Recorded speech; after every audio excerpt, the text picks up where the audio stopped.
아멘. 할렐루야. 하나님은 살아서 역사하신 분이에요. 살아서 역사하신 하나님이 지금 이 시간에 임재하셨습니다. 임재하셔서 주님 살려주세요 하면 살려주시고, 주님 고쳐주세요 하면 고쳐주시고, 주님 사랑합니다 고백하면 우리를 더 사랑해 주십니다. 우리 옆 사람에게 예수님을 사랑합니다. 예수님을 사랑합니다. 우리가 고백만 하면 예수님은 고쳐주시고 우리 인생을 바꿔주시고 새롭게 해 주십니다. 예수님은 우리에게 로또예요. 도대체 안 맞습니다.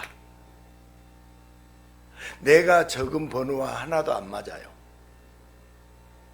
로또 1등 당첨 확률이 어떻게 되는지 아세요? 814만 5천 분의 1이랍니다. 그러니까 벼락 맞아 죽을 확률이 60만 분의 1이래요. 벼락 맞아 죽을 확률보다 로또 확률이 훨씬 떨어집니다. 그런데 다시 생각해 볼까요? 창조주요 만물의 주인이시며 유일한 구원자, 전능자가 티끌 같은 피조물을 위해 세상 모든 초점을 맞추고 구원의 계획을 이룰 확률은 얼마나 될까요? 전능하신 하나님이 한낱 피조물을 위해서 대신 죽기까지 할 확률은 과연 얼마나 될까요? 한없이 영에 수렴하는 그런 희박한 확률이 바로 우리에게, 바로 여러분에게 맞았어요. 예수님은 구원의 번호를 우리에게 정확하게 맞춰 놓으셨어요. 이런 대박이라면 로또가 필요 없지 않습니까? 오히려 예수님께 우리가 로또예요. 정말 잘 안 맞습니다. 우리는 그 마음도 예수님의 그 사랑도 몰라요. 그럼에도 나를 향한 구원의 계획, 사랑의 섭리를 상상도 할 수 없는 확률을 뚫고 나에게 맞춰주시는 예수님. 오늘도 그 예수님을 향한 믿음이 무럭무럭 자라게 되는 말씀의 시간이 되기를 주님의 이름으로 축복합니다. 여러분 2001년인가 엽기적인 그녀 그런 영화 보셨어요?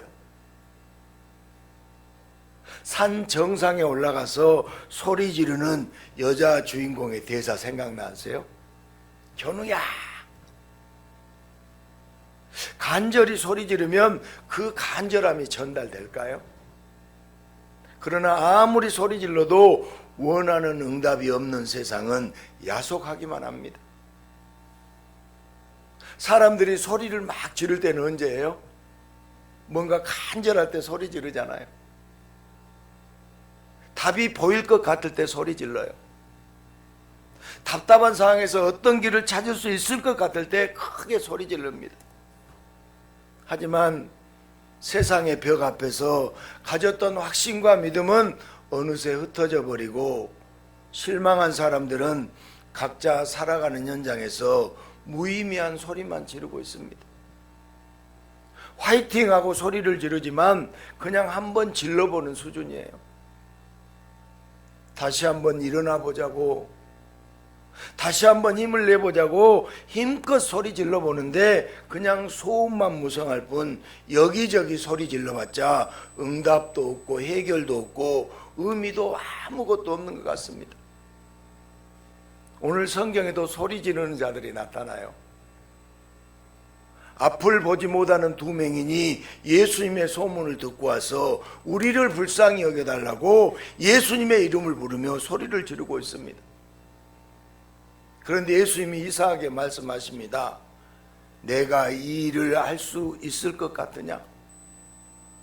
맹인들의 씩씩한 외침입니다. 네, 그렇습니다.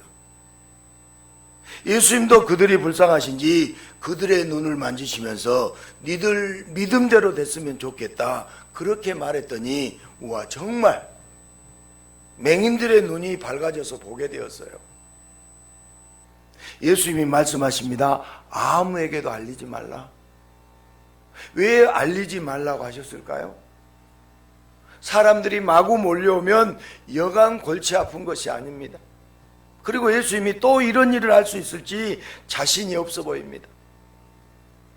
내가 능히 이 일을 할 줄을 믿느냐? 내가 이 일을 할 수 있을 것 같으냐? 그러더니 하시는 말씀이 너희 믿음대로 되라.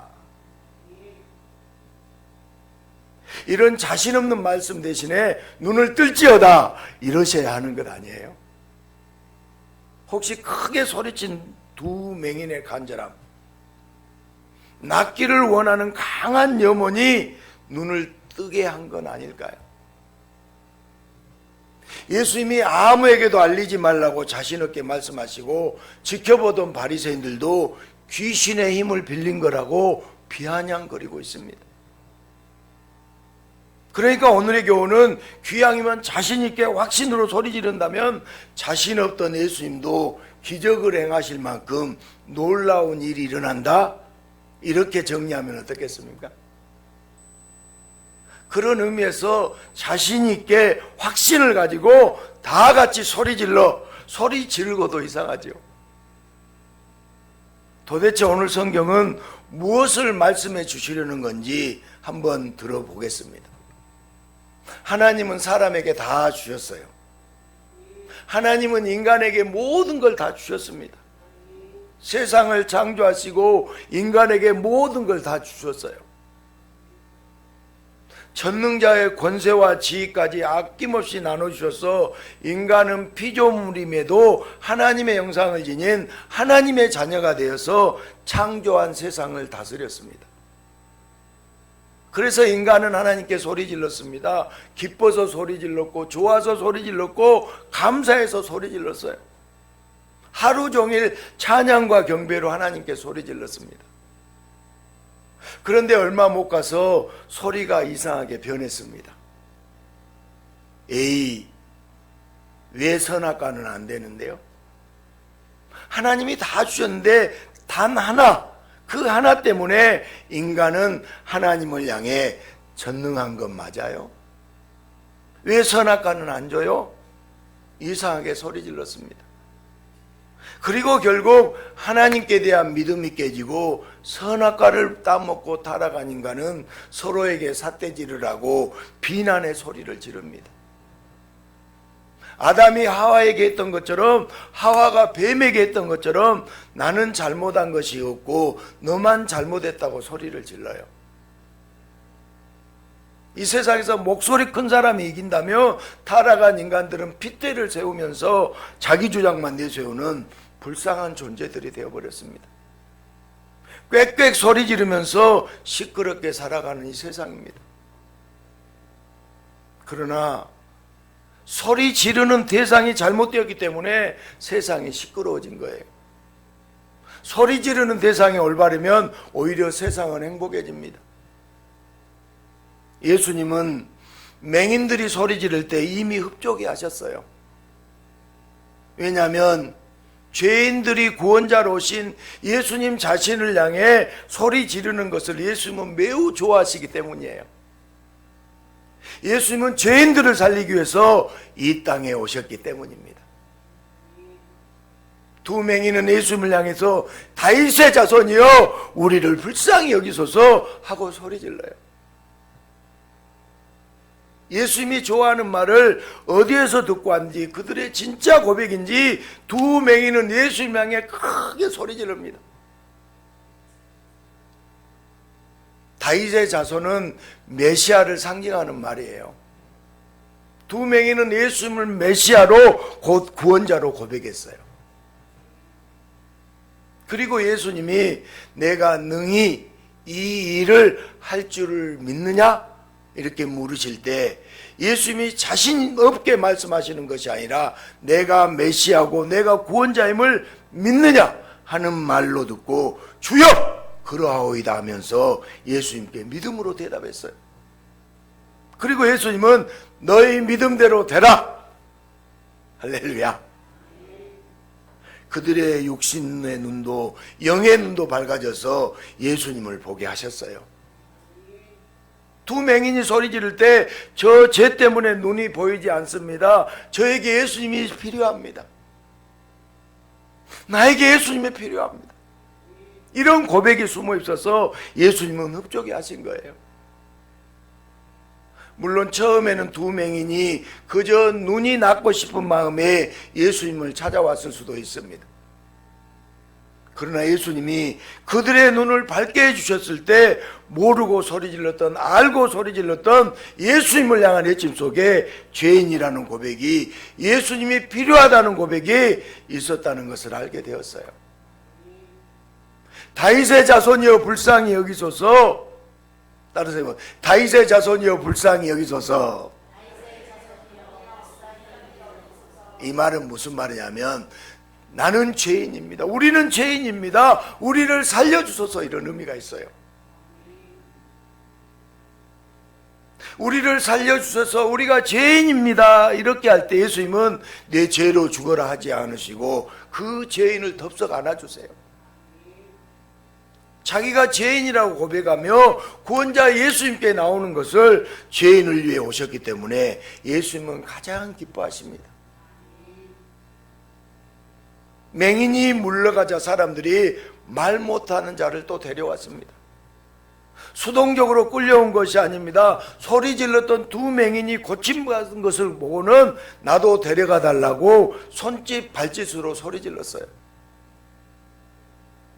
그 사람 역시 예수를 향해 나도 죄인입니다. 귀신 들린 더러운 자입니다.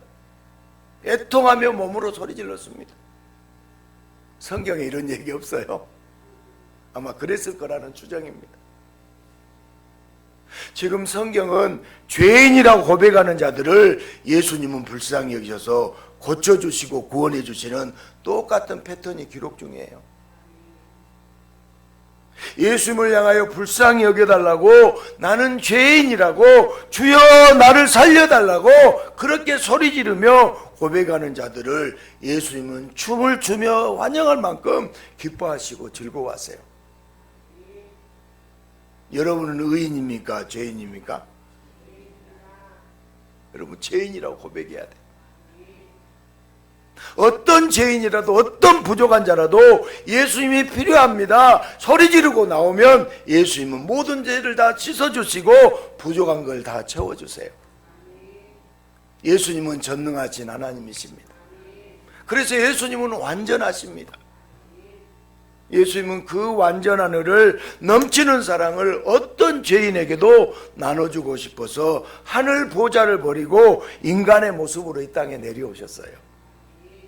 인간의 모습으로 오셨지만 그 안에 완전함은 변함이 없어요.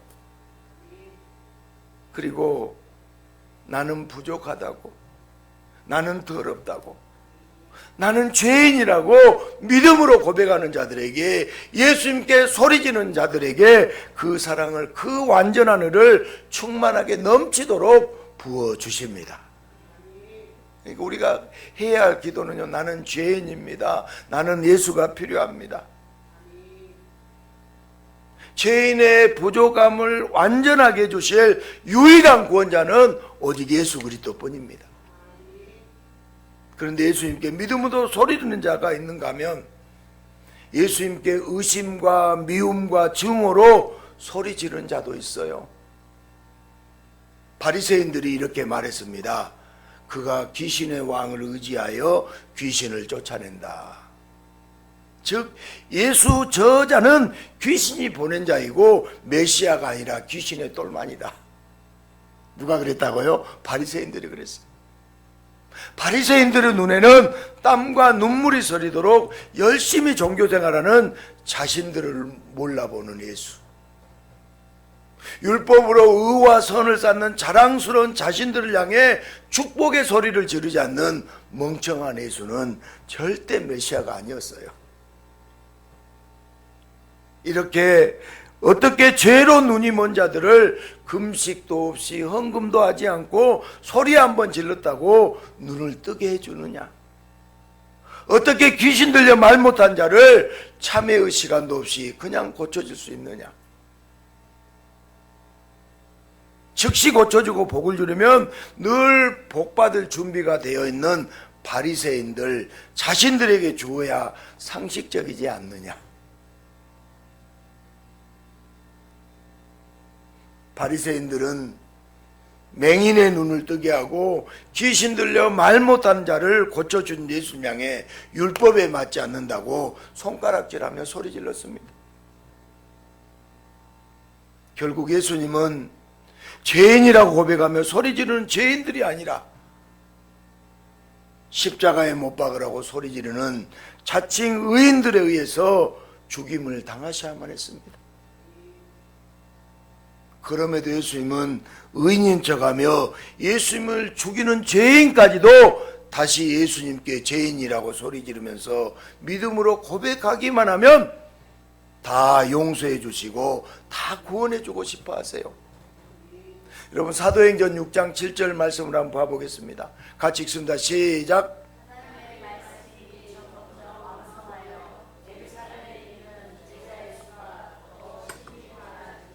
허다한 세상의 무리도 이 도에 복종하니라. 아멘.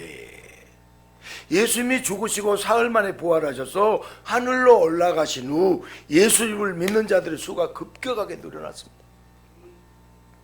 심지어 거기에는 제사장의 무리도 있었어요.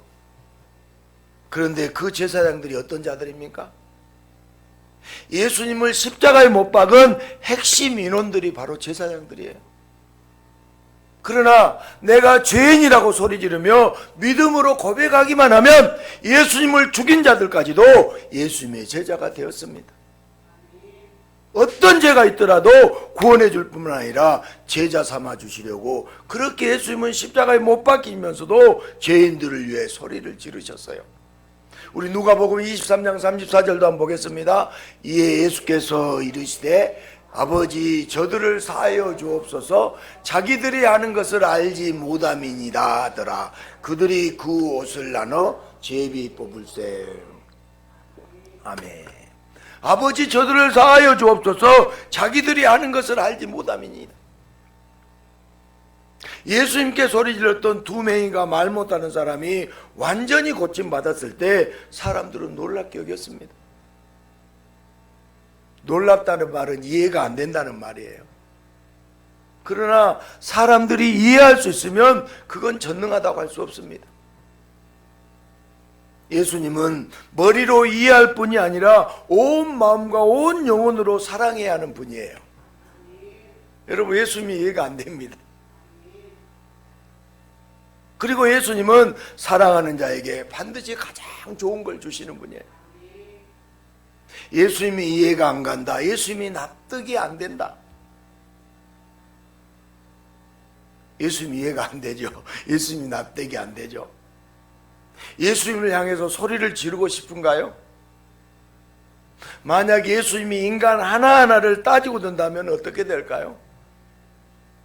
살아남을 자가 한 사람도 없을 것입니다. 예수님은 인간의 죄를 따지지 않고 다 덮어주세요.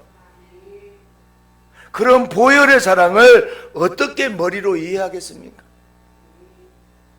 예수를 믿는다면 예수님과 이해관계가 아니라 예수님과 사랑하는 사이여야 돼요. 믿음은 예수님을 향하여 소리를 지르는 것이에요. 무슨 일이 있든지 예수님께 소리 지르면 믿음이 자라나요. 믿음으로 소리 지르면 예수님이 어떤 문제든 다 관여해 주십니다. 어떤 문제든 해결해 주십니다. 내가 원하는 방법이 아니라 가장 좋은 방법으로 영원한 해결로 역사하세요. 예수님과 이해관계가 아니라 사랑하는 관계가 되면 예수님의 십자가 사랑, 그 끝없는 사랑에 항복하고 예수님은 계산하는 것이 아니라 예수님을 사랑하게 돼요. 사랑하는 예수님 앞에 내가 예수님을 사랑하지 못한 죄인이라고, 내가 배신한 죄인이라고, 내가 예수님을 십자가에 못 박은 죄인이라고 고백할 때 믿음은 우리 영혼에 굳건하게 뿌리 내리는 거예요. 믿음은 유일한 구원자를 간절히 찾는 것이고, 내가 죄인이기 때문에, 내가 부족하기 때문에, 내가 죽어가기 때문에 예수님이 필요하다고, 예수님이 없으면 안 된다고 소리 지르는 것이 바로 믿음이에요. 할렐루야. 위의 관계가 아니라 사랑하는 사이가 되어서 구원자 예수님 앞에 나의 죄를 고백하는 것, 그것이 바로 믿음입니다. 찬양으로 소리 지르던 자가 나에게 해준 것이 뭐가 있냐고 이상한 소리를 지르는 자로 변질하게 된 인간들이, 그렇게 타락한 인간은 믿음을 잃어버리고 하나님도 잃어버린 채 아무것도 모르는 채 영원한 멸망을 향해서 인생의 가속 페달을 밟고 있습니다. 하나님 아버지는 이런 인간들을 불쌍히 여기셔서 죄인된 인간들을 구원하기 위해서 예수님을 우리에게 보내주셨어요. 그리고 예수님을 향해서 멸망의 가속 페달이 죄 때문에 멈추지 않는다고 불쌍히 여겨서 도와달라고, 예수님이 필요하다고 소리 지르게 하세요. 저를 한번 따라해서 예수님이 필요합니다. 예수님이 없으면 안 됩니다. 우리 이렇게 소리 질러야 돼요. 그러면 예수님은 온 몸을 십자가에 던져 멸망으로 치닫는 인생을 멈추게 하시고 구원해 주십니다. 그러나 예수님을 향해서 저리 비켜라고 소리 지르면 그런 자에게는 도무지 답이 없어요. 답 없는 인간들에게 예수님을 보내주셔서 그저 예수님을 향해 죄인이라고 소리 지르면 구원의 길을 열어주시는 하나님 아버지의 은혜, 이 은혜가 이 시간도 예수를 믿는 모든 자들에게 허락되었어요. 예수님은 두 맹인에게 삼가 아무에게도 말하지 말라 이렇게 분명히 말씀하셨잖아요. 그러나 그들은 나가서 예수의 소문을 온 땅에 퍼뜨렸습니다. 말 못하는 사람도 말하니까 사람들이 놀랍게 여겼다고 합니다. 다시 말해서 두 맹인도 말 못하던 사람도 온 땅에 말하고 다녔어요. 예수님은 말하지 말라고 했는데 맹인도 말하고 다녔고 벙어리도 말하고 다녔어요. 절대 말하지 않을 수 없는 예수를 만난 경험. 나는 병자였습니다. 나는 죄인이었습니다. 그래서 예수님만이 유일한 해결이라고 이 죄인을 불쌍히 여겨달라고 예수님께 소리 질렀더니 예수님이 고쳐주었습니다. 불편한 몸뿐만 아니라 내 영혼을 고쳐주셨고 내 인생을 살려주셨습니다. 그렇게 예수님이 어떤 분인지, 어떤 일들을 행하셨는지 크게 소리 지르며 온 땅을 다니지 않았겠어요? 내 눈이 뜨게 되었는데, 말 못하는 벙어리가 말하게 되었는데 예수님이 고쳐주었다고 말하지 않았겠습니까? 예수님의 이름을 소리 지르고 외치는 믿음의 사람들로 살지 않았겠습니까? 분명히 예수님이 말하지 말라고 했는데 마구 말하고 다녔으니까 천국에 못 들어갔을까요? 그렇지 않습니다, 여러분.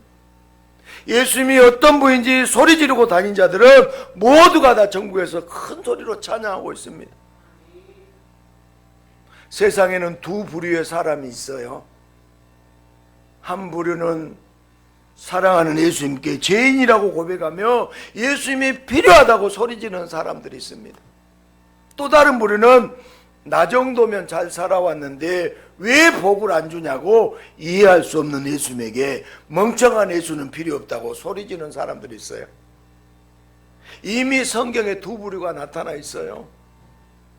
두 맹인과 말 못하는 사람, 그 죄인과 그리고 바리새인들. 누구든지 예수님께 죄인이라고 믿음으로 소리 지르면 그 사람은 구원받습니다. 그러나 예수님께 이해가 안 된다고, 납득할 수 없다고 예수님께 따져가면서 의심으로 소리 지르면 그에게는 구원이 없어요. 예수님을 사랑하는 자가 될 것이냐, 아니면 예수님을 내 머리로 이해하려고 할 것이냐. 이 질문은 간단한 것 같지만 영원히 인생을 결정짓는 매우 중요한 질문이에요.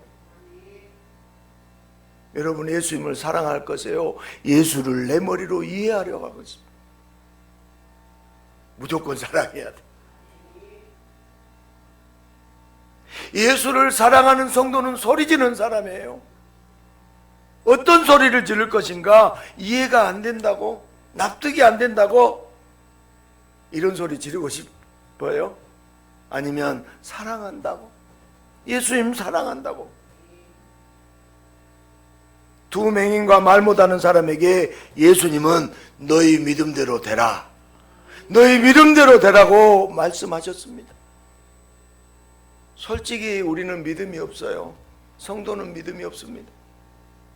잠깐 있는 것 같다가도 이슬처럼 믿음이 사라져버려요. 그래서 예수님은 성도에게 말씀하십니다. 내가 믿음 세워줄게. 나에게 소리질러. 아멘. 나에게 소리질러. 인생의 최종 정답은 예수님께 소리질러야 돼요. 말 못할 처지라도 온몸으로 소리질러. 그러면 성도는 어떻게 소리질러야 합니까? 예수님, 나는 죄인입니다. 따라서 나는 죄인입니다. 나를 불쌍히 여기소서. 아멘. 나는 예수님이 없으면 안 됩니다. 여러분, 이렇게 기도하세요. 다른 기도 안 해도 돼요. 나는 죄인입니다. 나를 불쌍히 여기소서. 나는 예수님 없으면 안 됩니다. 늘 이렇게 소리 지르며 예수를 찾는 사람들, 예수를 사랑하는 사람들이 바로 믿음의 성도들이에요. 어느 사람에게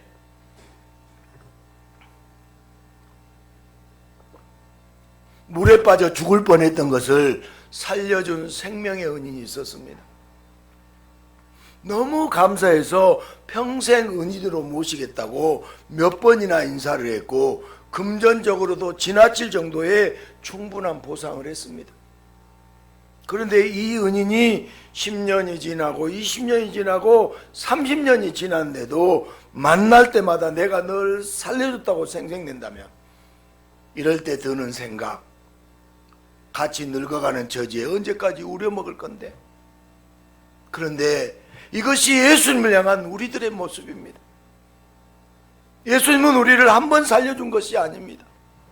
지금도 예수님은 계속 살려주고 계세요. 예수님이 손길이 없으면 우리는 이미 죽었습니다. 영원히 죽었습니다. 우리는 두 맹인과 말 못하는 사람의 성경 이야기를 옛날 이야기처럼 들으면 절대로 안 돼요. 절대 바리새인처럼 예수님을 유해관계로 계산하며 예수님을 향해 엉뚱하게 소리 질러서는 안 됩니다. 내가 죄인입니다. 내가 죄인입니다. 내가 예수님을 부인했습니다. 내가 예수님을 못 박았습니다. 나는 구원받아야 할 자입니다. 나에게는 예수님이 없으면 안 됩니다. 우리는 예수님께 이렇게 소리를 질러야 해요. 그리고 지금 예수님도 우리에게 소리 지르고 계십니다. 사랑하는 누구누구야 나에게 오라. 사랑하는 누구누구야 나에게 오라. 사랑하는 위영태가 나에게 오라. 예수님이 소리 지르고 계세요. 위영택 성도님 아멘. 아멘. 사랑하는 위영태가 나에게 오라. 지금 예수님이 부르고 계시는 거예요. 내가 너를 살리기 위해서 이 땅에 오지 않았느냐. 이 예수님의 외침에 우리가 흥하고 외면하면 안 돼요. 외면하면 안 됩니다. 다윗의 자손 예수여 우리를 불쌍히 여기소서. 돈이 없어도, 내 주변에 친구가 없어도, 능력이 없고 직장이 없고 건강이 없어도 괜찮아요. 그러나 나에게 예수가 없으면 안 됩니다. 나에게 예수가 없으면 안 됩니다. 예수님 나를 불쌍히 여기소서. 우리가 예수님 앞에 고백해야 할 말이에요. 죄인을 구원하러 오신 구원자 예수님께 죄인이 아니라고 하면 도대체 어떻게 할 거예요? 전부 나를 다 나는 죄인입니다. 나는 죄인입니다. 죄인이라는 고백도 좋지만 그래도 현실이 있잖아요 하며 현실을 걱정하십니까? 지금 내 처지, 지금 내 상황, 지금 내 현실에 걱정과 근심이 밀려옵니까? 주님의 나라에서 피조물은 전혀 중요하지 않아요. 내 처지, 내 상황, 내 현실이 어떻든지 간에 전능자가 함께 하시면 모든 것이 끝나요. 할렐루야. 상상도 하지 못했던 대반전이 일어납니다. 그렇기 때문에 가장 중요한 건 예수님을 만나는 것이에요. 예수를 만나는 것입니다. 예수를 만나는 것이 가장 큰 복이에요. 그 복을 놓치지 않기 위해서 우리는 소리 질러야 돼요. 예수님, 우리는 죄인입니다. 불쌍히 여겨주세요. 예수님이 없으면 절대 안 됩니다. 이렇게 믿음으로 소리 지르며 살아가는 저와 여러분들이 돼야 돼요. 사랑하는 여러분, 우리가 드리는 예배 시간들은 출석 도장 찍는 시간이 아닙니다. 예수님 앞에 소리 지르는 시간이에요. 죄인이라고 고백하는 시간입니다. 만약 그렇게 되지 않으면 일주일 동안 잘 살아왔으니 합당한 보상 달라고, 이런 복 저런 복 달라고 소리를 지르게 됩니다.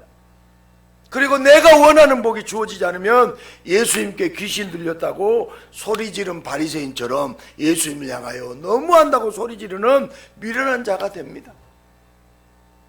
2000년 전 예수님의 손에 목을 박은 성경 경비병 혹은 로마 병정이 예수님을 십자가에 매단 것으로 심한 죄책감으로 시달다가 동쪽으로 떠났다고 합니다. 하염없이 동쪽으로 가다가 작은 나라에 정착했는데 거기가 바로 한반도였습니다. 그리고 그 사람의 168대 자손이 바로 저예요. 믿거나 말거나.